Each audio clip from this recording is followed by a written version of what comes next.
and then I'll bring you guys in and we can start chatting about the book. Sure. Great.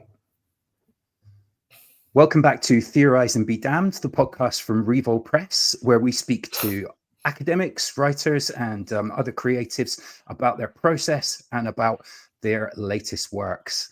Today, we are welcoming two guests with an upcoming book from Revol. Please welcome to the show, Matt McManus and Conrad Hamilton. How you doing, fellas? Not bad at all. Excellent. Not too bad, not too bad. Thanks for having us on here. No problem. Let me give you a little bit of a brief introduction. No Mike today as well. Mike's off doing other things, so I'm flying solo. But today's guests are Matt McManus, a lecturer in political science at the University of Michigan. He's the author or co-author of several books, including The Political Right and Equality and Against Post-Liberal Courts and Justice, and most recently, The Political Theory of Liberal Socialism. Conrad Hamilton is a postdoctoral research fellow at East China Normal University, and he's published in Jacobin, Cosmonaut Magazine, The Morning Star, Ario, and many other places. He is the co-author of Myth and Mayhem, a leftist critique of Jordan Peterson, which is on my to-read list, actually, Conrad. I'm doing a lot of thinking about manosphere figures at the moment, so I definitely want to get into your Peterson book. Well, haven't you seen, though? Jordan Peterson is woke now. He's calling out the right-wing grifters and talking about how the right needs to be more cautious in policing who's allowed in. So welcome to the resistance, Conrad Peterson. Excellent. Well, I heard that there was a Republican who actually said that Putin is woke now, because somebody caught on to the fact that Russia has like these robust multicultural policies and the highest rate of abortion in the world and all that. So they said, "Oh, woke Putin. We have to oppose this." So it's amazing how the Overton window keeps shifting. Yeah, woke keeps expanding. Isn't that crazy? Yeah. Next thing you know, Vladimir's going to get a beret, start smoking Belmonts, and just be hanging around with a copy of bell hooks. I feel like as a Bonapartist leader, he has some flexibility, like nothing would surprise me at this point. Excellent. So we're here today to speak about Flowers for Marx, which is the upcoming book from Revol Press. It should be releasing in around about June. Have a proper look at the cover there. So we've got some fantastic contributors to this book. Ben Burgis is in there, obviously Conrad and Matt, and also Ernesto Vargas. And there's a foreword by Daniel Tutt. So it's an all-star lineup. It's a fascinating book. It kind of takes the form of a dialogue on the works of Marx and other philosophers, with some, it must be said, some disagreement in there as well, and quite a little bit of back and forth on some interesting points from Marx's work. So I wanted to ask you, first of all, folks, about kind of the inspiration for the collection and the format that it takes. Where did this project kind of originate? Well, it's Conrad's brainchild. What doesn't he say? Sorry, my internet connection's a little dicey. Can you guys hear me? Is everything clear? Yeah, we can hear you. You're coming through. Okay, great. Yeah, so we had finished the work on the Peterson collection in 2020. And I think that was, everyone felt that, there was a disadvantage with that because it kind of came out during COVID and in a period where Peterson wasn't so visible. But I think everyone felt it was overall successful. We had the foreword by Zizek. There was definitely an interesting audience in that book. So I want to kind of keep people working together and keep people collaborating. And I think one of the issues that, because around the time we released the Peterson book, you had these upheavals in what's commonly termed left populism, right? So I think that Corbyn had lost like a confidence vote. Was it December 2019? And then you had some months later, I think Sanders' primary campaign essentially capitulated. So it seemed like we were going through a moment where there was going to be a kind of reevaluation of the left and its commitments. And I think it's interesting because, of course, in left theoretical spaces, I've long had a big interest in the work of Louis Althusser, the French philosopher, and some of his takes on Marx. And, in a way, he was dealing with a different but not completely unrelated dilemma in the 1960s. Because in the 1960s in France, on one hand, you had communist parties that had essentially become social democratic in terms of their approach. And this was connected to the larger détente between the Soviet Union and Europe. And in many ways, Althusser's work can be read as an attempt looking to both kind of the student movements at the time, as well as some of what was going on in China, to generate a more mass or sort of agonistic politics. out of that. So I thought it was interesting to kind of draw that historical parallel. And I think Matt and I, at some point, we appeared at Foreign Object, and we had a debate that did have these sort of contours, because Althusser was the famous critic of Marxist humanism. And, Matt, he defended Marxist humanism, and I was critical of Marxist humanism in that section. So we thought it'd be kind of cool to make a book that was dealing with these issues within the left, which are very pertinent. But, at the same time took the form of this debate over humanism and its potential merits.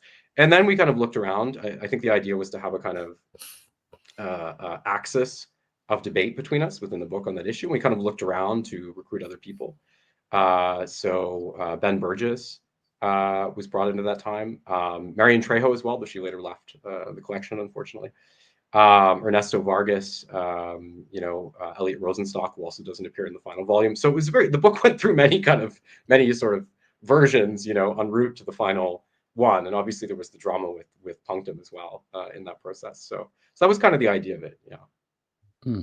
That's interesting. So how did you kind of pick your contributors then? Was this just people that were like naturally in your orbit, or did you have an interest in their specific take? Well, I mean, I think, I don't think we weren't searching out experts in the field per se. I think the goal, as much as anything else, was to,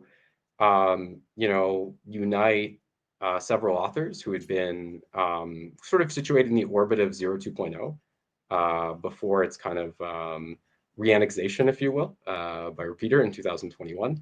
And that had developed into a kind of organic community. So, online, there's a Facebook group, Capital Comrades, that we've run for many years, and we've hosted a lot of discussions through that. Obviously, Matt and I have worked together in many occasions. He's worked with Ben, I think, on even more occasions. So there are a lot of those links. So, it was a mix of kind of people like people that Matt had collaborated with, as well as people that, in my capacity, because I'm heavily involved with Capital Comrades and have been for some time, people that I'd been doing sort of reading groups with, like Ernesto and Elliot at that time.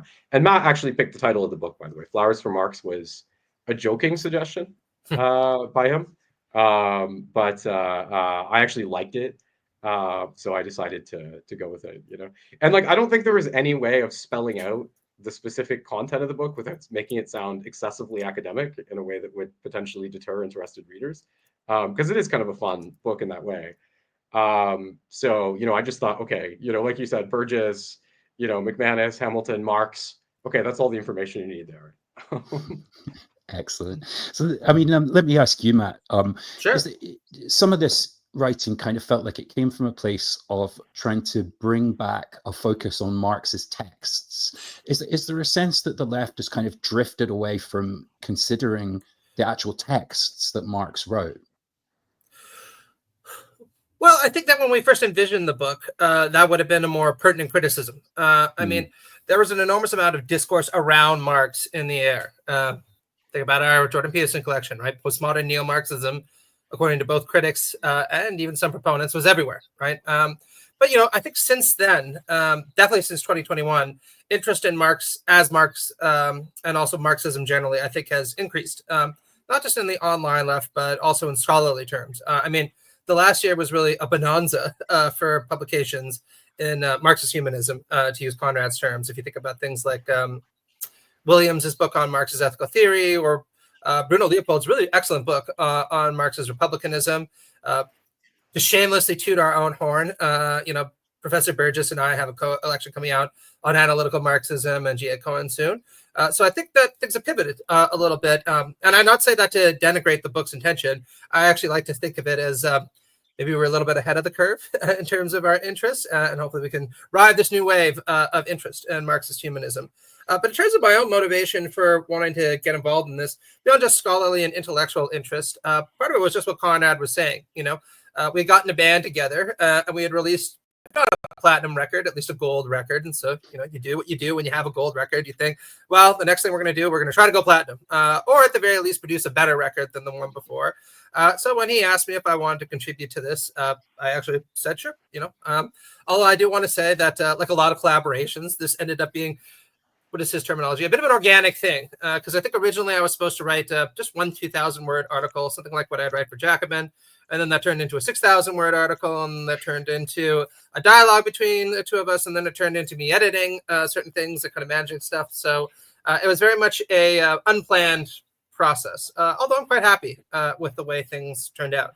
I mean, you mentioned before, Bram, the dialogical quality of the book. Well, that brought to my mind when we were producing it was actually Althusser's Reading Capital, because even though he's, of course, famous for being the primary author of that text, rightly so, people always forget that others like Balabar also contributed. The book very much has this, if not dialogical quality, certainly collaborative quality that I think is appropriate for a solidaristic philosophy like Marxism. Interesting. One of the other parts of the book that I found really interesting as well, because I've obviously read a few Marx texts, but I haven't really explored his biography. So you talk a little bit about the young Marx and his involvement in like political journalism. Was that something you were kind of keen to bring to the fore? Was a little bit more of the biographical elements of his story? You're talking, I assume. Oh, you're talking, I assume. Are you talking about like Tutt's forward? Are you talking about Matt's piece? What are you talking about? I think it's in Tutt's piece that I'm referring to. He talks a little bit about his work as a political journalist. Okay, yeah. Well, maybe I should respond to that, Matt, because I edited that piece. Yeah. So yeah, that was kind of interesting because I think there was a little bit of a convergence. Because one thing that I think people have experienced in the past few years is that as there has been this debate over the direction of left populism, there's been a lot of new and radical energies that have been coming to the fore. So we see this with the interest around the work of Domenico Losordo, for example, and Daniel Tutt has been significant to the reception of Losordo. And he's also, I think, the editor of a special issue for HM now on Lukács, The Destruction of Reason. And I think there has been a certain amount of pushback in the publishing world. So there's been efforts by, different presses to repress some of that content. And that's connected to a more general kind of, left liberal sort of censoriousness. You may recall in Ben's piece that, Punctum gave a number of reasons for canceling the contract for our book. And I think there were different reasons. And I think but I think maybe the most significant one in the sense it couldn't have been fixed in editorial is that they weren't comfortable with some of the platforms that Ben and Matt had appeared on, like Joe Rogan in Ben's case, and Compact and Quillette. We get into that, and Ben, I think, provided a really, really knockdown kind of argument, for why it actually does help, to use these kind of larger platforms to communicate left ideas. But the point is that Tutt has experienced a lot of these issues himself. So, I think when he heard about what kind of happened to our book, he was interested in writing a piece that developed his sort of research on the area of censorship. And so in the foreword, he draws a kind of analogy because he explores the young Marx, and what he argues is that, it's a very interesting argument. What he argues is that if you look at traditional iterations of liberalism, right? So you can see it in, or what we might term liberalism. I mean, you can see it in, Locke, also with respect to his practical actions. You can see it in Hobbes. You can see it in Rousseau. You can even see it in Kant's What is Enlightenment, right? In terms of his comments on the German monarch and so forth. One thing you see is this commitment to a kind of more or less degree of censure, right? Because there's this idea that you need a kind of sovereignty, a little bit paternalistically to kind of anchor and direct liberal discourse. And Tutt makes this point that this has long been kind of the position of political liberalism, right? Because, in its kind of origination, it was also based on a sort of elitism or division between classes, right? And what he argues is that, if you look at the radicalization of the young Marx, it actually had a great deal to do with censorship itself, right? Of course, we know that Marx ran a newspaper in Prussia called the Rheinische Zeitung. And we know that he was part of a group that's commonly referred to as the Young Hegelians, along with Bruno Bauer and others. And a lot of those intellectuals were associated with the Young Hegelians and I may get the German monarchs mixed up here, but when the new German monarch, it was the, they had the Wilhelm, right, this whole lineage. When the new German monarch came to power, they sort of accepted a kind of compromise, right, in terms of, we'll accept certain concessions, right, to be sort of legitimized as progressive liberals by the larger institutional structure. But Marx actually rejected this, right? And this is what's going to drive him, right? In the direction of his alliance with Engels. Of course, Engels wrote, The Condition of the Working Class in England, right? And was the one who contributed the idea that the proletariat were the decisive agency through which history would change. So it ultimately drives Marx in the direction of communism. So Tutt relates that a little bit, to, it's not always spelled out because we don't want to be, so confrontational, regarding a scandal that happened some time ago in the book's opening. But Tutt was sort of relating that to the general conditions around the book, as well as this idea that Althusser has, and he relativizes a bit later, but the idea that there was a scientific break in 1845 that Marx went through. And Tutt wants to kind of show that, well, this wasn't just a kind of theoretical break, right? There were these other conditions with respect to censorship, with respect to the increasing movement towards a kind of working class politics that undergirded that. So I thought Tutt's, it did need some editing, but I thought Tutt's forward was, really great contribution to the book as a whole. Yeah, it was really interesting to get a little bit of that biographical window into Marx. Obviously, some of the arguments in these texts are drawing on other philosophers like Althusser, like Hegel. But another thing that I think the book tries to do is to introduce some other key texts by Marx beyond Capital and the Manifesto. Like if you were playing greatest hits of Marx, what are the texts that you think are important that are maybe out with the bounds of somebody who's a casual Marx reader? Well, I would suggest that you need to read Capital, all 3 volumes, or as Althusser once put it, all 4 volumes if you add Theories of Surplus Value. I don't. That's quite a hefty task, though, as anyone will tell you, right? Not just because they're very big books, which they are, but also because, let's get real, especially volumes 2 and volumes 3 are slow and often quite boring, right? Dave Harvey pointed out that because Marx never lived to complete them, they lack the literary flair that you'll get in Capital Volume 1, where there's discussion about vampires and all these wonderful references to Shakespeare and a lot of score settling with people like John Stuart Mill and Malthus. Right? They're very much more scholarly texts. But in terms of like what I would suggest for people's first introduction to Marx, what I usually recommend is the introduction to the contribution to the critique of political economy. The reason is that it's very easy to read that in a deterministic way to infer that, so the base just always determines the superstructure. History is just always driven by these changes in the economic base, et cetera, et cetera. And of course, Marx and Engels walk back the more strong deterministic implications of that later on. But I think that's a kind of microcosm of what Marx is getting at in terms of the big picture relating to history, politics, the evolution of society towards socialism and communism. That's a really good one. And I suppose I'd add into that definitely big segments of the economic and the philosophical manuscripts. I'm aware that there are problems related back to the maturity of those views and how they relate to some of the stuff that came up in Capital. But I think if you give a young person in particular some of the stuff about alienation, some of the stuff about the nature of history, some of the stuff that's a little bit more funny, like score settling at the right time, they're never going to adopt a kind of distinctly anti-Marxist bias, because you can't read them and not feel inspired, intrigued, and think that you're dealing with a deep mind, albeit one who's very much in development.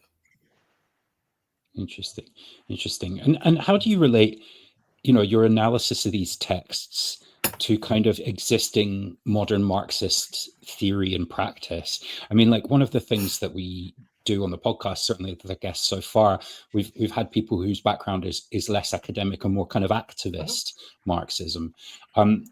What do you kind of think of the current state of Marxism? And I had this question for you: do you think modern Marxists want revolution or not? I think that theoretically, Marxism is a very rich place right now. I mentioned before how Marxist humanism, or ethical Marxism, if you want to call it that, is probably in a more interesting place than it's been in a long time. I'd say very much the same about analytical Marxism. There's really been a resurgence of interest, spearheaded by people like Ben, who's contributed to our collection, but also people like Michael Cates or Aubrey Hendricks at Harvard, who I know has characterized himself as an analytical Marxist. Obviously, Marxist aesthetic theory, as pioneered by people like Revol's Mike, or Daniel, right, is in a very, very healthy, very interesting place. drawing in a very transdisciplinary way upon intriguing sources while remaining recognized in Marxist. So in terms of the theory and the intellectual rigor, I think that we have quite a lot to be proud of.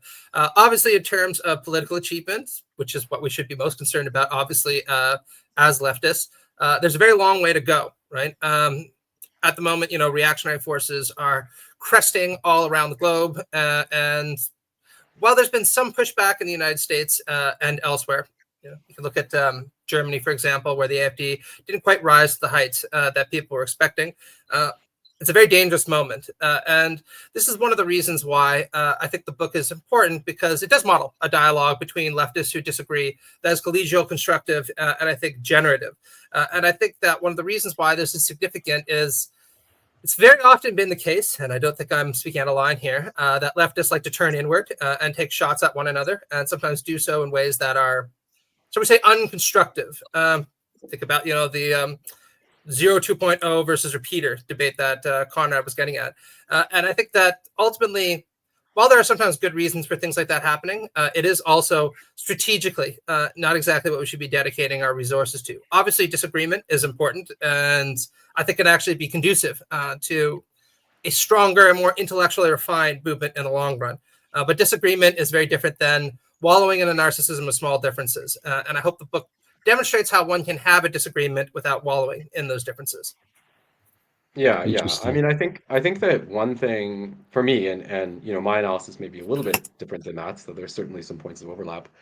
I think that one thing we've experienced is you could draw a certain analogy, between the situation of the left today and the situation that Marx confronted, say, in the mid 1840s or 1848, which is that I think that one of the things that was very powerful about the 20th century was there was an insistence upon, and it didn't always prevail in every instance, but there was a general insistence upon Marxism as a kind of independent pillar of political organization and analysis. And I think in a very obvious sense, the collapse of the Soviet Union deprived Marxism of organs through which it could sort of independently advocate in that way. And I think that we're seeing kind of the implications of this on a larger scale. Because if you look at, the current state of things, it seems as if there's no real way, and you see this even within the academy, to be honest, in which often Marxist discourse functions as a kind of subsidiary discourse of left liberalism. You see this within the academy where, there's not a clearly defined and separated pole of Marxist analysis, as with politics in general, right? And I think that in a way, while generative, as Matt might say in a lot of respects, I think that if you look at the strategies of left populism, that were used, and we could talk about people like AOC and Sanders and people like Corbyn, I think part of the false conception here was you could sort of parachute, a more left-leaning candidate, into a deeply bourgeois kind of party, right, and achieve a kind of spontaneous break, with this kind of apparatus that already existed. So, I think it's not an easy process, right, to construct a kind of independent column, but I think it is, certainly a condition for political success. And I think this is one thing we're struggling with now, and maybe, of course, like I think it's really, really valuable, the opposition towards, for example, the genocide that's going on, that's being waged by Israel against Palestine. I think that's very important. But at the same time, I do think if we compare the political situation with a few years ago, one thing that we're seeing is there's kind of listlessness with respect to what a political project would represent, as we struggle to grapple with, is it possible to construct a more enduring and independent kind of organization? And I want to be very clear. I'm, and I point this out in the book.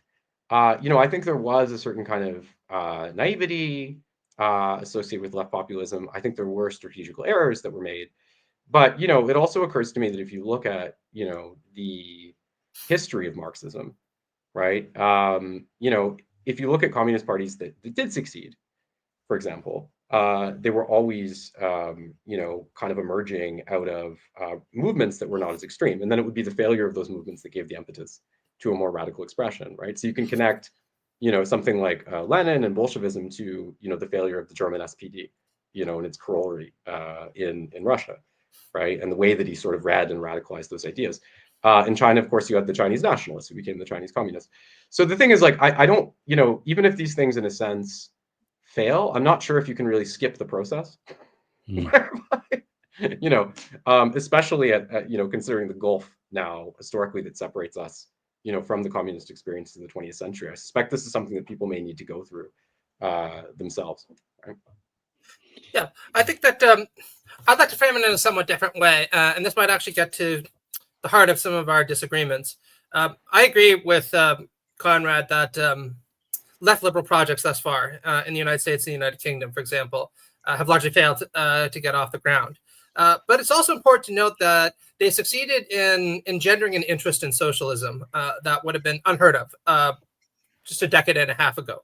I mean, if you think about the popularity of Bernie Sanders or AOC right now, where they're able to bring out 30,000, 35,000, approaching 50,000 people to their rallies, and where very serious people are talking about AOC being the frontrunner for the Democratic nominee.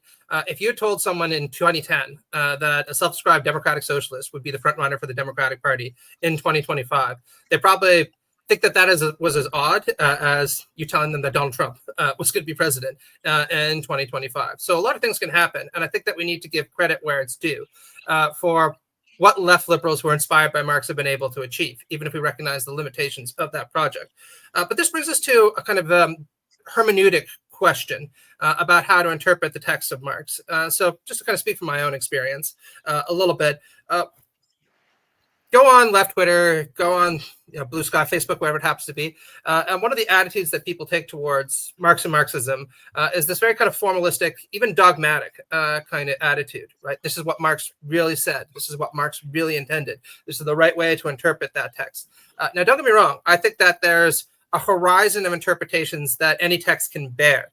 And going too deviant from that means that you're no longer beholden to the text. You're just out on a limb. Anybody who calls himself a MAGA communist, my suggestion is, well, go read Das Kapital and get back to me, right? But one of the points that hermeneuticians and any great interpreter of text has pointed out is that text can bear a variety of plausible interpretations. And the reality is the biggest compliment you can make to a text, including to a text like Kapital, is that it can bear a huge range of interpretations, because the richer a text is, the more potential interpretations it can bear, and the more, if you want, someone can kind of riff off what the text has to say. And this is why I think that Marxism has always been in a very healthy place intellectually. Because if you were to read the work of, say, Frederick Jameson and compare it to the work of Michael Heinrich, for example, or Richard Wolff, right? You'd say, these people seem to occupy very, very different universes, right? Why is one person here talking about Philip K. Dick and sci-fi, and the other person is getting into these very granular debates about, well, what is the root of economic value? Is it subjectivity and marginal utility, or is there something like labor in it? Well, that's because Marx is a profound thinker who had a lot to say about almost everything, and so his text can consequently bear a wide range of interpretations. And I see this as a healthy sign because I think that the bigger a tent we can create on the left for people to bring their interests to bear and to find something that will help stimulate those interests and that they can build upon, the better. And I think that Marx is an emblematic figure that way, much like Hegel or Plato or any other great philosopher or thinker in the Western canon, or indeed the world canon. I think emblematic is right. And I mean, you could even see that, you could argue that in terms of Marx still being used as a bogeyman, like in American discourse, there's talk about like cultural Marxism, and that doesn't necessarily actually connect to any like notion of what Marxism is. I mean, you're both academics. I mean, I guess I was going to ask, how connected is the writing in this book to the kind of stuff that you teach? And do you think that there exist sort of very top echelon Marxist theorists today, or do we slightly lack Marxist theorists today? I think that there are. Go ahead. Could I jump in and maybe go first on that? Okay. Yeah. I mean, I think that it's sort of if you look at the situation today, it's very interesting because while I would concur with Matt that I think that there's an amazing amount of research that's being done and like a huge amount of texts that are being introduced into English. It is kind of interesting because, I think that a lot of the theoretical foundations for recent movements have not been terrifically strong. If we're talking about left populism as a kind of movement, you have a blend of different ideological currents that kind of go into it. You have sort of the left hegemony, right? Kind of the idea of having this sort of pluralistic coalition that you find in people like Mouffe. You have a kind of a certain kind of productivism, right? This notion that revolution would need to happen in the first world, right? In order for it to truly break out globally, and like the Soviet Union or China would be kind of like a false start. You have a kind of Marxist humanism, right, embedded within it, according to which, like, and Matt is very connected with this, and there are sources for this, to be clear, but according to which, like, if we go to 1844, socialism would be sort of the projection, right, a realization of the essence of man. So it's, but I think this kind of relates to the overall situation. I mean, there's a lot of research being done, but what I don't see are a lot of strong works that are really engaged with the actuality of our political situation, and that are innovative and original in terms of how they confront it, right? So, if you look at someone like Gramsci, if you look at, really the genius, right, of the prison notebooks and the kind of analysis that he was offering for, countries in the West, the idea that we can't exactly have the same approach as within Russia, right, because the civil society, right, is so robust within Western states, right? So that has to be, overcome through the construction of a larger kind of class apparatus that penetrates into the pores of different areas of the society, right, rather than a kind of direct overthrow of a sort of pallid czar, right? And this is amazing, right? Thousands of pages. If you look at Althusser, right, of course, who we discuss a great deal in the 1960s, if you look at the way that, he relates some of the failures with respect to what had been a de facto kind of social democratic turn, and the détente pursued by the Soviet Union, the way he relates it to some of the pacifying aspects, right, of a kind of Marxist humanism, which would diffuse, right, a more scientific approach. So I don't know if we have, Titanic theorists at that level, but then again, I think that, I don't just want to like blame, writers of Marxism and say, well, they're just not doing it, because the reality is, if you look at these countries, I mean, I cited Italy and France, right? These are both countries that had, the largest communist parties, in the Western world after World War II. So this is the thing, like, if you don't have, and Jacobin is like the closest thing we have, Matt writes for Jacobin a lot, but if you don't have that kind of powerful foothold, right, within public institutions, if you don't have that kind of foothold within media, right, it's very hard to actually take discourses that could be deemed kind of esoteric and academic, right, and connect them, right, to the larger confluence of political events. So I think it's a complex issue to discuss that. But I think that is one thing we're kind of lacking today, in spite of a great deal of high quality research. Yeah, I absolutely agree with quite a lot of what Conrad said. I mean, one of the number one things that I see online in the rightosphere is, there's this big left-wing conspiracy to try to control the discourse. Left-wing media, left-wing propaganda is everywhere. I mean, quite frankly, to listen to somebody like James Lindsay or Jordan Peterson once upon a time, you almost think that the West had lost the Cold War because Marxism is so ubiquitous across North America and Europe. The reality is, Jacobin magazine is really done enormously important work. I mean, people forget that back in 2009, there was nothing like it, right, in North America. Now they have hundreds of thousands of subscribers, serious people, will write for it, gets widely disseminated, etc. They still have a full-time staff that's about the size of, Jordan Peterson's research team, right? Probably just the people, who are busy, going to buy steaks from at the local market. And, most of these people don't make a lot of money, don't have a lot of benefits. They do that because they support the cause. Or take the second largest socialist or left magazine right now in the United States that I've also written for, and that I think produces very funny and pretty down-to-earth work, Current Affairs from Nathan Robinson. Edited by Nathan Robinson and Lilly. It's really just the two of them and a few others who do everything to keep that going. And it's very difficult when you're under those kind of constraints to continuously be producing grounded content that takes theoretical analysis and makes it concrete, because there's just not the space to have those kind of ongoing discourses at the kind of level and at the kind of volume that would be necessary. Now, to the kind of broader point, I actually am a bit more optimistic about the state of Marxist theory than Conrad is, but this is solely talking about theory. I mean, let's look at the last couple of years. We had a major translation of Western Marxism by Domenico Lacerdo come out that produced an awful lot of attention. And it's a very interesting book that chastises elements of Western Marxism, I think quite correctly, for not taking into account anti-colonial and third world approaches to Marxism, just kind of invisibilizing them. And then at the same time, you have people like William Clare Roberts or again, Bruno Leopold, who are doing very interesting work on Marxist republicanism. We still have, very good works in Marxist political economy. In fact, I think that we're doing more of that recently than we have in a long time. Marxist ethical theory via Vanessa Wills, very, very good shape. So there's a lot of good stuff that's being done. But in terms of the stuff that's most grounded, I think that the reality is that a lot of the best Marxist work that is taking into account the contemporary political climate isn't necessarily done by pure Marxists. Just give one example, right? Wendy Brown, right? Wendy Brown, hugely influenced by Marx, wrote the preface to the new translation of Capital. William Clare Roberts also wrote the afterwards, right?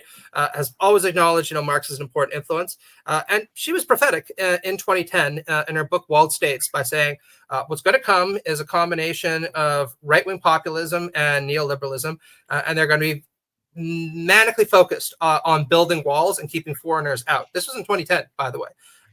It turned out she was absolutely right about that, right? To the T.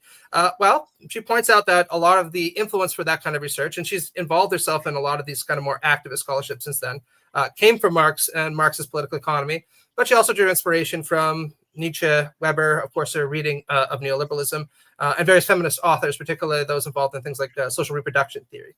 So I think that a certain level of esotericism is necessary in order to look at the concrete word and apply Marxist and applying Marxist categories to it. Because I think that if you take a dogmatic approach to Marxism and you just say, I'm going to fit the theory to how the world works, come what may, then you're not going to produce very good concrete analysis. You need to have people who are broad-minded enough and keep one eye to the ground, as it were, or an ear to the ground, in order to produce the kind of stuff that you're talking about. Interesting.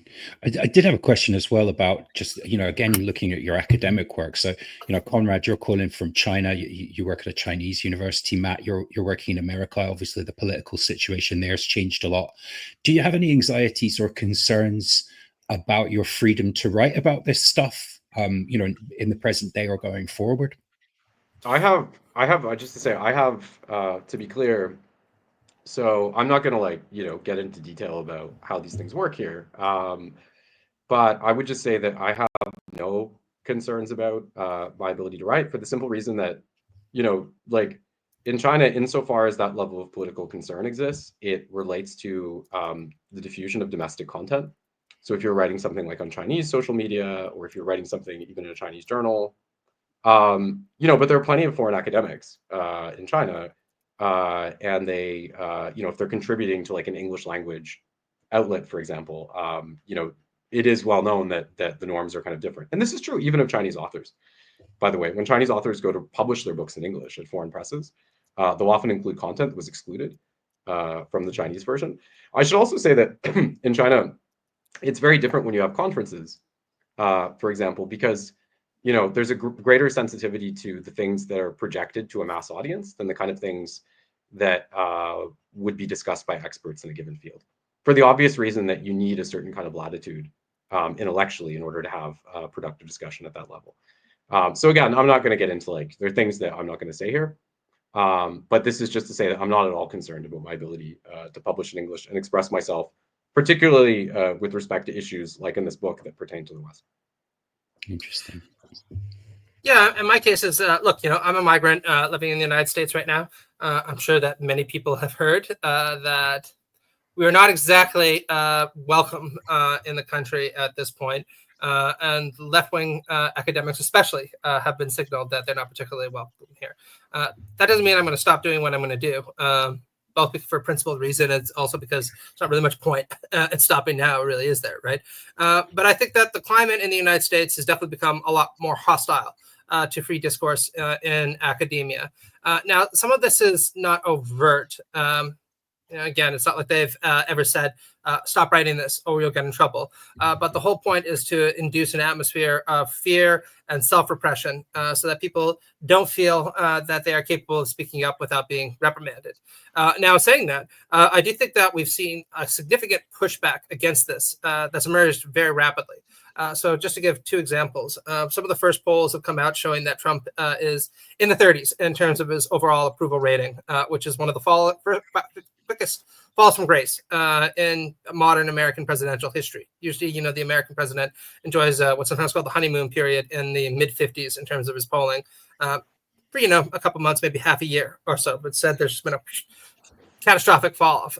Now, a lot of this relates back to the economy, not so much expression. But, that's part of it also. If you look at the polls from a more granular perspective, people are worried that rights to things like due process, rights to things like free speech are being, if not trampled, at least threatened. And then secondly, we just recently saw, and I'm going to swallow my words here because I very rarely go to bat for these institutions. But, Harvard University has signaled that it is not going to allow the Trump administration to essentially dictate what is taught in its halls. Again, I very rarely have much good to say about the Ivy League and how that works. But it is significant that Harvard, of all places, has decided to fight back against this, since, of course, they are the biggest, the most well-known, and without a doubt, the most powerful university. But more importantly, a lot of other American universities follow their lead. So you can see that MIT, after Harvard kind of came out and said, no, this is where the line is, and you've crossed it, immediately kind of signed on to the Harvard program. Also, or at my own institution in the University of Michigan, there was a recent Senate vote where everyone made emphatically clear that academic free speech is going to be sacrosanct, and the university must do everything it can in order to protect people. So that gives me, if not reason, cause for optimism, at least cause for optimism of the will, to use the Gramscian term. There is a way of kind of pushing back against this. People are, and I hope in the end that we're going to prevail. But no, it's definitely not a great time to be a definitely not a time to be a left-wing academic in the United States. Let's just put it that way. Thank you. Yeah, and I think sorry. Carry on, Conrad. No, on you go. I was just going to say that I think it's very interesting too, because one of the points that Ben Burgis has made, I actually feel that I would probably be in a much riskier environment in terms of some of the things I write about if I were in the United States. And, one of the things that Ben Burgis has made too is, like, if you look at, and I think he had some statistic on this or something, I forget the exact context, but if you look at, what is termed cancel culture, it's really wielded a lot towards Marxist or left-wing academics, right? Because the form of it, is not something that was created, and it's not something that's orchestrated, right, by the far left. It's overall beholden to this kind of left liberal discourse. And we see this very clearly within its structure, right? It's like, well, Louis C.K. Masturbated on the phone with someone, so he's canceled, but Emma Watson uses Bohemian tax shelters, so she's not, right? So class, doesn't even come into the picture at that level, right? So, I think it is, on that level, I think that we have to understand that while there's a certain segment of the socialist left who, perhaps out of sheer enthusiasm for oppressing the far right, has tended to align themselves with kind of censorious measures. I think if you look at the current structure of things, it's really poised to kind of backfire. And so I certainly don't envy the position of people who are advancing Marxist or Marxian ideas within the US Academy right now and the kind of climate that they're facing. Yeah, no, that's a fascinating take on that whole kind of hodgepodge of things that are going on with the rise of the far right. I'm sure we could kind of discuss this all day. Thank you so much for kind of giving me a bit of an introduction to the themes of the book, talking about its genesis. It's been really interesting. Again, the book is Flowers For Marx, out in June from Revol Press. I wonder if I could just ask you to indulge me for one more question, fellas. So now that the book, it's obviously been a rocky road to publication, but now that the book's going to be coming out, what are your ambitions about it in terms of like how it might change the dialogue on some of the topics you cover, or how far you might hope it to kind of reach once it's out there in the world? Well, I would hope, I'll be a little polemical here, just to add a little bit of spice to things. I would hope that many people would read the book and be inspired to do two things. One would be to read great Marxists, including Althusser, go back and read Reading Capital, go and read For Marx, et cetera, et cetera. Recognize that you are part of a canon and a tradition that goes back centuries that is long prestigious, interesting, and filled with conflict, and try to situate yourself within it. And then the second point I try to make, which is the spicier one, is I would not adopt the same attitude that Althusser himself did, which is occasionally to have been excessively doctrinaire, excessively dogmatic in terms of approaching text, and without a doubt, puritanical in terms of who's allowed into the club. Right now, the left is in a very marginal position in many parts in the world, and we cannot strategically afford, if we ever could, to be, let's say, call it selective about what kind of intellectual ideas are going to percolate and what counts as so-called real Marxism. Like I mentioned before, I think that Marx is a profound and very deep thinker in a lot of different ways. And one of the beneficial consequences of that is people are going to have very different readings of his text. And rather than trying to kind of snidely and arrogantly dismiss that, instead see it as an example of what any great text produces, which is a very generatively rich intellectual community and a lot of divergent views about the most useful ways to approach the subject matter. Yeah, and I think what I would add to that is that, and by the way, I want to say when it comes to Althusser, Matt talks about him here as kind of a puritanical thinker, but it's also important to understand that, he, in the way that Matt's describing, he incorporated all different kinds of influences. So he's very eclectic in that way and omnivorous intellectually. So you have structuralism, Spinoza, French historical epistemology. His take on Marx is also very French. That's true. Allow me to requalify that. It's more the influence he's had on certain people's attitudes than Althusser himself that I'm taking aim. I'm taking aim at Althusser the father, not Althusser the man. Let's just put it that way. Well, he did draw a line, right? And this is true because, he felt that within its current form, and it was a different political climate, but he felt that within its current form, the French Communist Party wasn't seemingly headed on a course for revolution, right? That it was being incorporated into the capitalist state, and that there were a lot of questionable aspects of the USSR itself in terms of its overall trajectory. So, and I think that while I certainly understand Matt's point about the need to forge coalitions, one point I would make would be that, if you're going to make a coalition with somebody, it has to be a compromise in the sense that you give something and you get something back, right? And I think it's really too often been the case when it comes to the attempts to forge a coalition with sort of dominant left liberal forces that we're kind of blackmailed into supporting them, right, in order to oppose the far right, but we're really not getting much back. Right. So I think that when you're continually confronted by that kind of failure, I think the question becomes, how can we strengthen, the independence of our standpoint?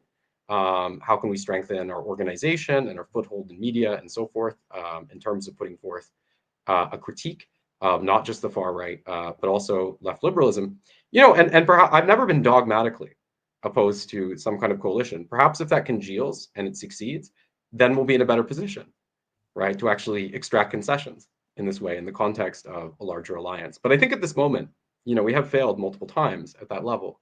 But I should say that what I'm saying is nothing, unique. I mean, I understand that even if you look at the DSA now, I mean, a few years ago, I think, in terms of its position with respect to the Sanders campaign and collaboration with the Democratic Party, that, the DSA and Jacobin were kind of on the same page.